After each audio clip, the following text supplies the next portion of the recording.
Hello everyone, I'm Arivargan. So my topic is torques and forces on magnetic dipoles. Torque and forces on magnetic dipoles. Here we discuss about two types of magnetic field. One is a uniform magnetic field and another one is a non-uniform magnetic field. Torque and force on magnetic dipoles in a uniform magnetic field. Actually the magnetic dipole experience torque and magnetic field like what the electric dipole does in electric field, and here we deal with the square loop with the current that flowing around this. For the sake of simplicity I take a square loop with the two sides, that the side 1 and side 2, and the current that flows down here and the magnetic field that is up, and when you go and cross the current through this loop, and we get a force point towards you, and that is one force point is closest to you and another one is far from you, and you get a force that pointing into the screen that it cancels each other, that calculate the torque on a square loop with a uniform magnetic field. Let's calculate the torque on a square loop with the current loop in a uniform magnetic field. Here we take the forces towards z axis, that is magnetic field towards z axis. And this is the current flows in this direction. I draw the horizontal line. Here is the magnetic moment, magnetic field, and between this angle is called theta, and here we have a force, and here also we have a force.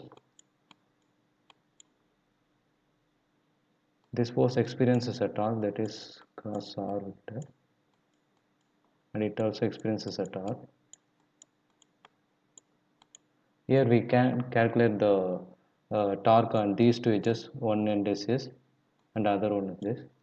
Let's calculate torque for a side 1.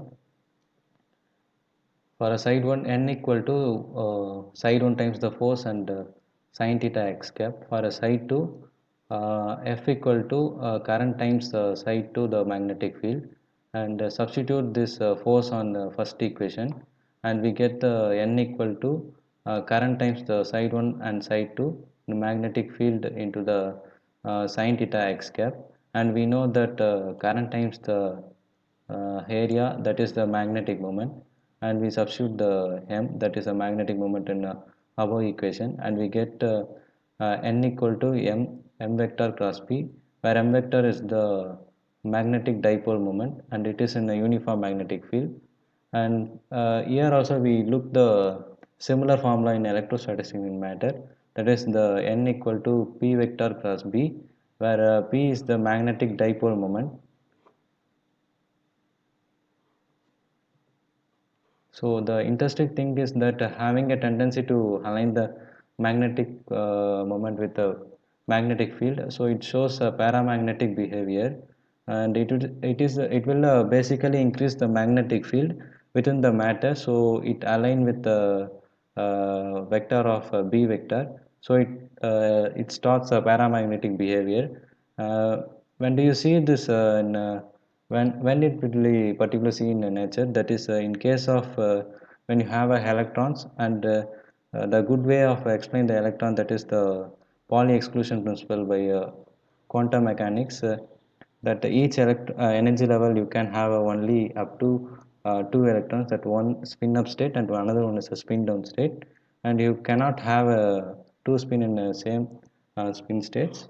And this Pauli exclusion principle that tends to lock the electron with the given atom together in the pairs of opposing speed, and it effectively neutralizes the torque, and with the combination of these two torques. And so the rule is that when you have a hard number of electrons, you tend to get a paramagnetic behavior, and if you have a even number of electron, you tend to get a basically no alignment, that is no paramagnetic behavior. And this shows that that for atoms and molecules also experiencing this behavior. and because of the molecule, you know that the electron have more complicated configuration in clouds, but they still occupy their energy levels within the one spin state, that is a spin up and a spin down, and this is how we calculate the dipoles in a uniform magnetic field. Torque and force on magnetic dipoles in a non-uniform magnetic field. Since it is a non-uniform magnetic field, so the sum of the forces are not equal to 0. That is the summation of F equal to F not equal to 0. And you can calculate the force in a non-uniform magnetic field as the current times the closed loop integral of a dl element cross B. And so if you take a loop and that is a circular loop, and you suspended a solenoid below that, and you know that the magnetic field at the end of the solenoid is kind of flower like one, and very uniform like a flower, but the magnetic field in this case it is a non-uniform magnetic field, and so your current is going in this direction, and it is coming out in this direction, and basically the force that get it's pulling perpendicular to the magnetic field, and same in this side also, that is right side also, it's getting perpendicular to the force, and same kind of the force that behaves in the center also, and there is a stretching force that tries to make it bigger, and also the force that pulls down also, and here the current loop, if the current is traveling that the direction experience a net force downwards, it experiences a force that expressed for a infinitesimal small loop with a dipole moment m in a magnetic field B, and the force is given by F vector equal to divergence of m vector dot B vector. Then we can apply the product rule number 4, that is the divergence of two products equal to A vector cross curl of B plus B vector cross curl of A, and A vector dot divergence of B vector plus B vector dot divergence of A vector. So in our case, we take magnetic momentum and magnetic field B.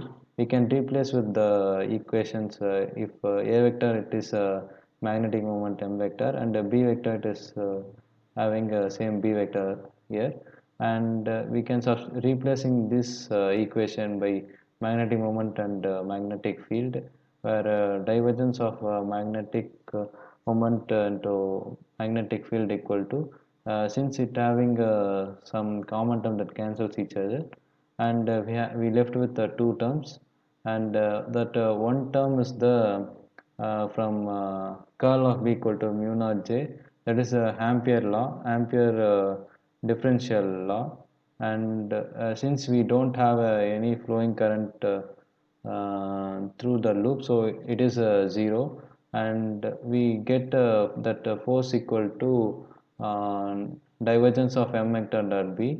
We can substitute in this equation, that is the force that equal to m vector cross uh, dot B into divergence, and the force equal to m vector dot divergence of B vector.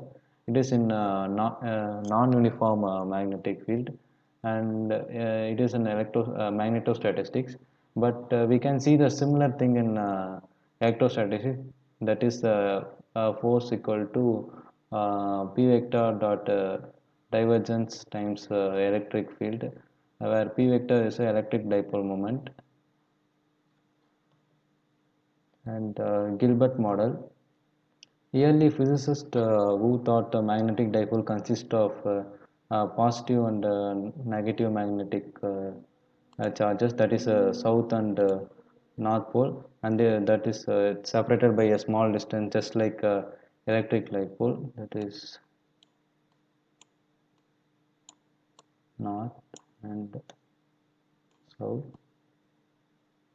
It is the magnetic dipole in Gilbert model, and we wrote down the some Coulomb's law for attraction and repulsion for these poles and develop their whole magnetostatics with exact analogy with electrostatistics.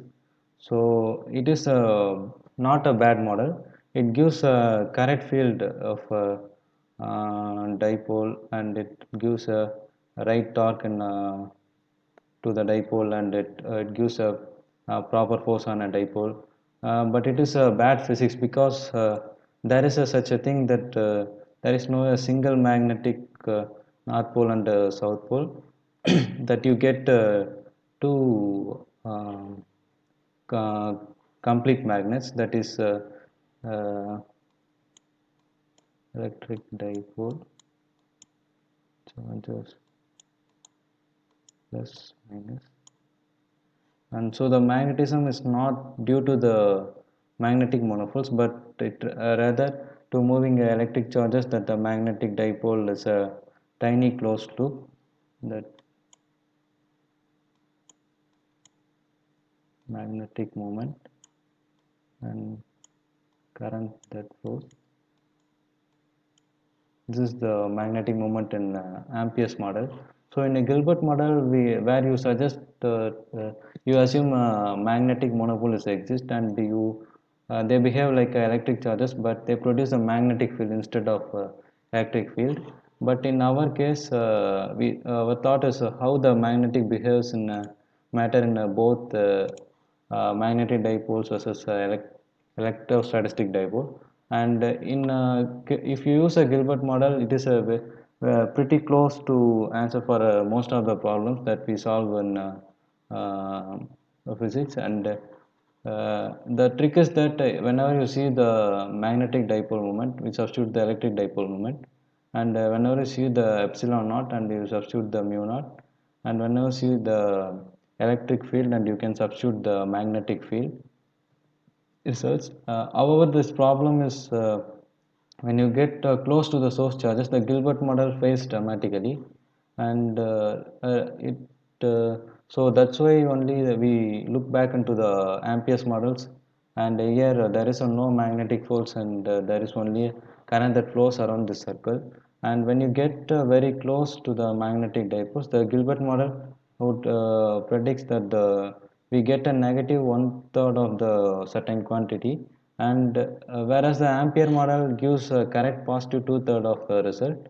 And what Griffith suggests is that if you use a Gilbert model, if it is helps, we can use the Gilbert model. And if you go for a max, you should show that the Ampere model will give the correct answers.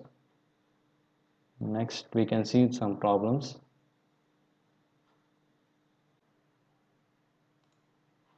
This is the first problem. A current of 3 ampere flows through a square coil 10 centimeter into 10 centimeter with the loops of wire.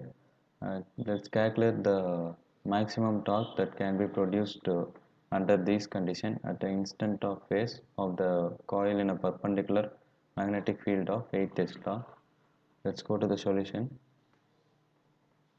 So this is the side view of the coil, and above and the bottom there is a magnetic field towards in the east direction.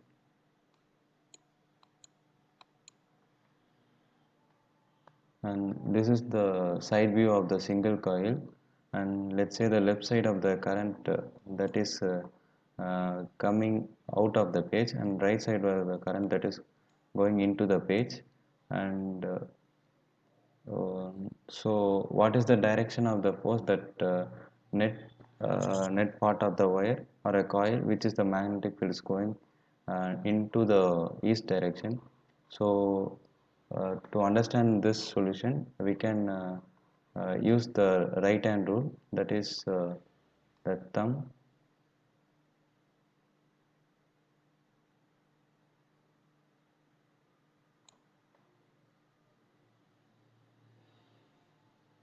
place your thumb in a direction of the current, so it is going out of the page, that is it is a current, it is going out of the page, and the magnetic field going in the east direction.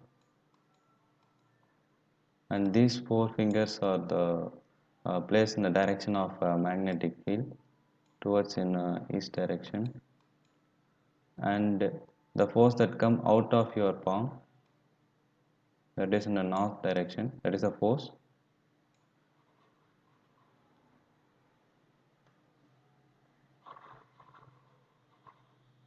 And so the force inside the north direction, and it reverses the direction of the current of the force also is reversed. So this is the force that rotates in a clockwise direction, and it is a reversed force that rotates in a clockwise direction. Let's call the force F1 and F2 are the two forces, and F1 will create the clockwise torque, which we call the torque T1, and the force also create clockwise direction. And so these two torques can support each other, and therefore the net torque is the sum of two individual torque. So the net torque is going to be T1 plus T2, where T1 is a torque 1 and T2 is a torque 2. And we know that this is the lever arm,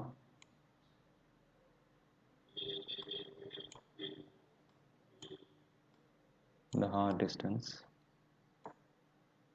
where it is the product of force and the lever arm, where lever arm is the distance between line of action of a force and the axis of rotation, which is the center of this picture. And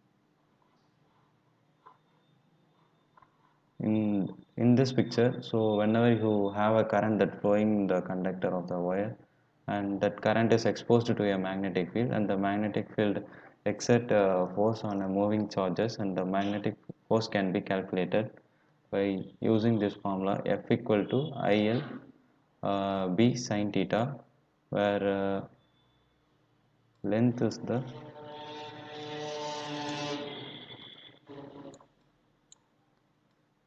this is the length of the side view coil, and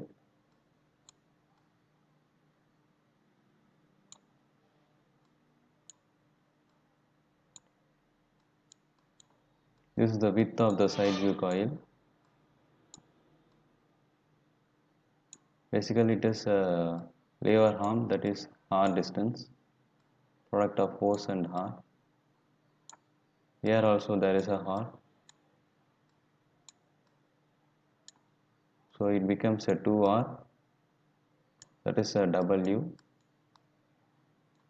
that is I mentioned in this picture, where L is the length of the wire and B is the magnetic field, and W equal to 2R, where W is width of the wire and W by 2 equal to R.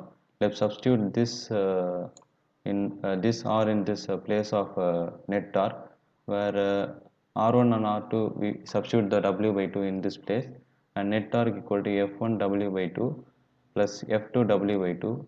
We will take the common terms, that 1 by 2, and there is a two forces, that is a 2F, and 1 by 2 and 2F will be cancelled, and we left with the FW, and this force we have already calculated in this equation, and you can substitute this force in above equation, and we get a net torque equal to current times the length and the width and magnetic field and sin theta, where sin theta this is plays a major role that I discussed in next slide. And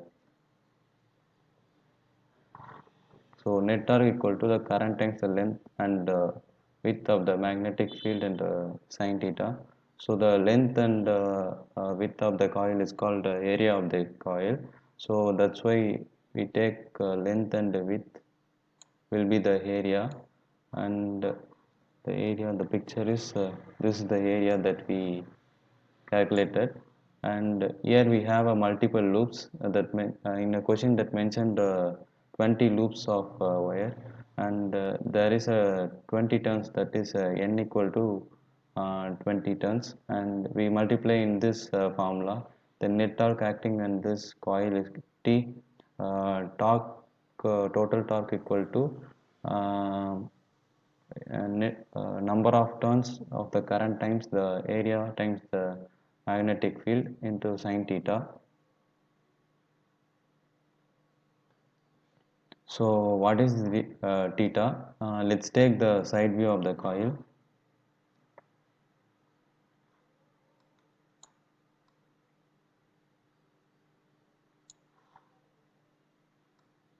This is the magnetic field.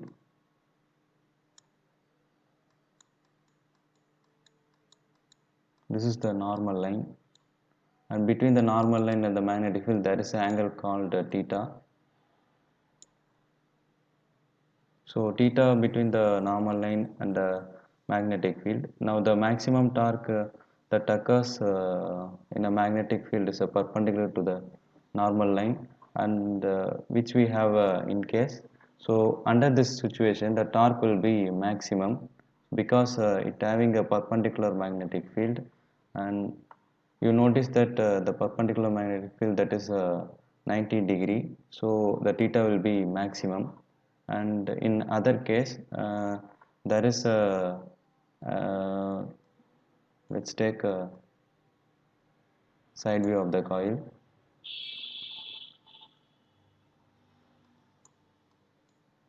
Force towards the north, here also force towards the north.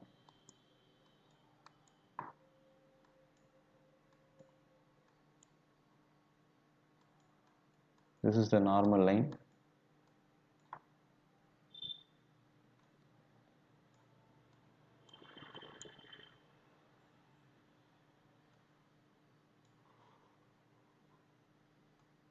Theta equal to 0 because you notice that the force is anti-parallel and also the parallel to the lever arm, which means that it creates a torque. And note that the normal line in the normal line is a parallel to the magnetic field, which means the angle between the normal line and the magnetic field is 0. So the sin theta is 0. It's going to be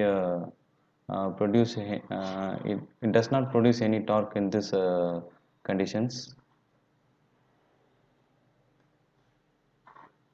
So this is the so when the normal line is a perpendicular to the magnetic field, that is a sin theta equal to 90 degree equal to 1, so that when the maximum torque will be produced. And in the question they mentioned the number of turns n equal to 20, and current that given to the coil is 3 amps, and area will be given by 10 centimeter into 10 centimeter. I will take in the 0.1 meter into 0.1 meter, and it will be 0.01 meter square. And the magnetic field they given in the question, that is 8 Tesla. Let's calculate the net torque that we calculate in this formula. The formula will be net torque equal to number of turns, current times the area, and magnetic field times the sin theta. We know that the question given that number of turns is at 20, and the current also given, that is a 3 ampere, and the area also given 0.01 meter square, and sin theta and magnetic field it is 8 Tesla. And sin theta we can in question that mentioned the perpendicular to the magnetic field, so you take sin theta equal to 90 degree, that is the one, and you can substitute and simplify the equation. You get 4.8 Newton meter, and this is the maximum slope that can be produced by this coil. And also we can calculate the magnetic dipole moment of this coil, where magnetic moment is represented the symbol called M, where M equal to number of turns the current times the area, where turns equal to 20 turns, and current is a 3 ampere, and area equal to 0.01 meter square. And we calculated the magnetic dipole moment vector equal to 0.6 ampere meter square. So the magnetic moment in the vector, that is the direction of the vector is, let's draw the picture.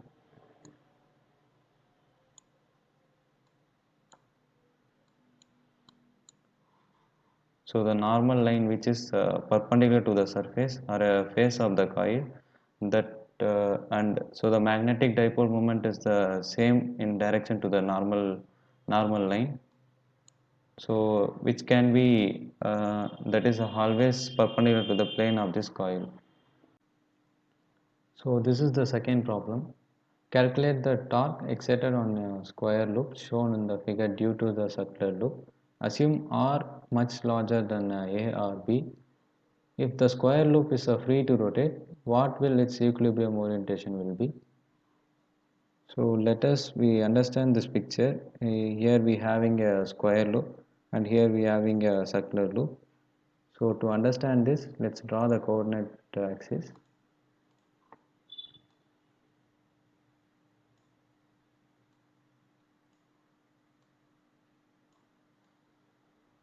Z direction, y axis and x axis. In a circular loop, the current that flowing in this direction, and a square loop, the current that flowing in this direction. And first we calculate the magnetic moment for a circular loop. Here it is the magnetic moment,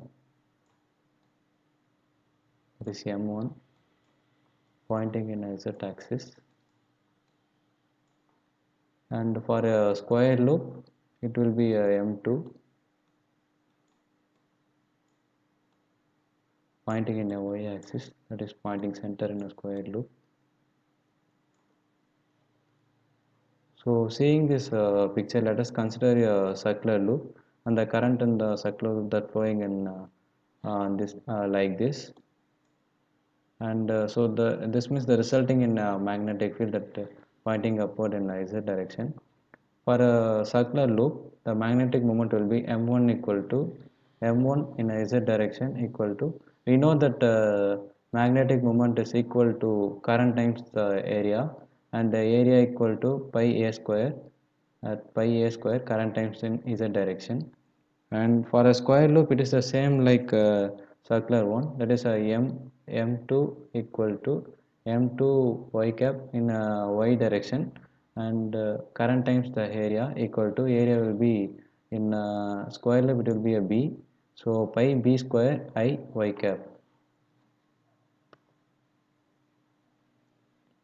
So we can calculate the circular loop that can be exerted magnetic field, uh, exerted to a magnetic field in the center of this square loop. So this is due to the because of torque, that is n cap n vector equal to m2 vector cross b vector, where m2 is the um, magnetic dipole moment in square loop.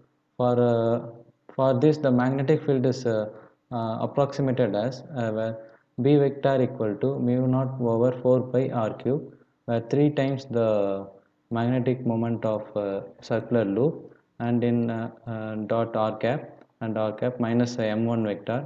And after we substituting that m1 is it in z direction, that is that I substitute in this equation, and r cap in y direction, so I can put a y direction, and m1 will be the magnetic moment for circular loop, and b vector equal to mu naught 4 pi r cube, that 3 times the magnetic moment in z direction, and y cap, we know that z cap dot y cap equal to 0 in a dot product, so it going to be 0, and remaining left with we having a minus mu naught 4 pi r cube m1 z cap. We also doing this problem in determinant method, that is n cap n vector equal to a square of the magnetic moment, and in the curl of b equal to, we using a determinant method, and we get the same answers only.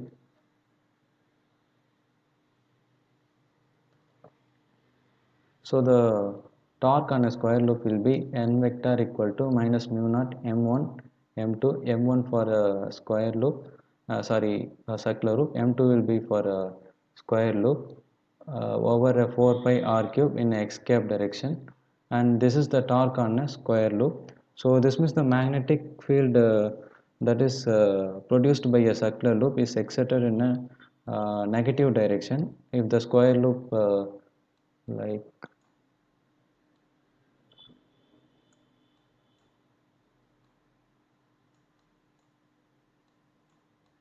this is the negative z axis for a square loop, We also calculate this using the determinant method, that is n vector equal to magnetic moment for a square curl of cross B equal to determinant of what we have in this equation, and equal to minus mu naught by 4 a square by r cube current times the my I cap plus mu naught a square 4 by r cube current times the mx j cap, and k cap will be 0 because having two zeros.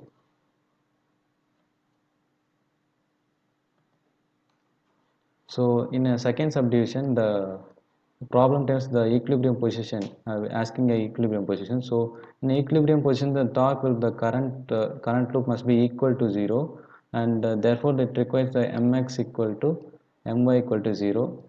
Thus in the equilibrium position, the dipole will have its dipole moment directed to z axis, and the energy of the magnetic dipole in a magnetic field is equal to where I use the energy, and m is magnetic dipole moment, and b is the magnetic field, and the system will be minimize its energy if the dipole moment and the magnetic field are parallel.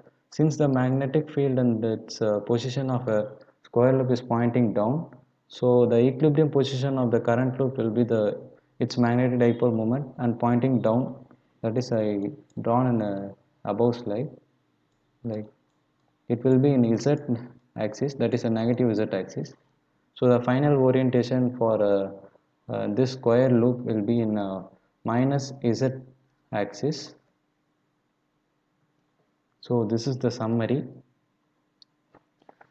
First we discuss about the torque and force of magnetic dipoles in a uniform magnetic field, and here that how the torque will behave in a square loop, and we can see the paramagnetic behavior, and also we can discuss the torque and force on magnetic dipoles in a non-uniform magnetic field, and here we look a circular loop and a solenoid, how it's working and how it's related with the problem, and after that we discuss the Gilbert model, how the monopole concept will be came into picture, and difference between the electrostatics in a matter and the magnetostatics in matter, how the Gilbert model fails dramatically in the situation, and after why we go to Ampere model, and we also discuss some results that related with Gilbert and Ampere's model, and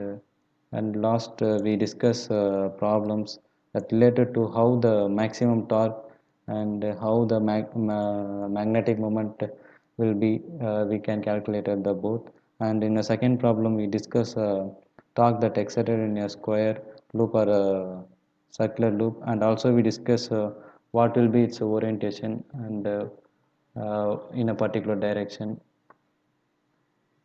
So this is the reference.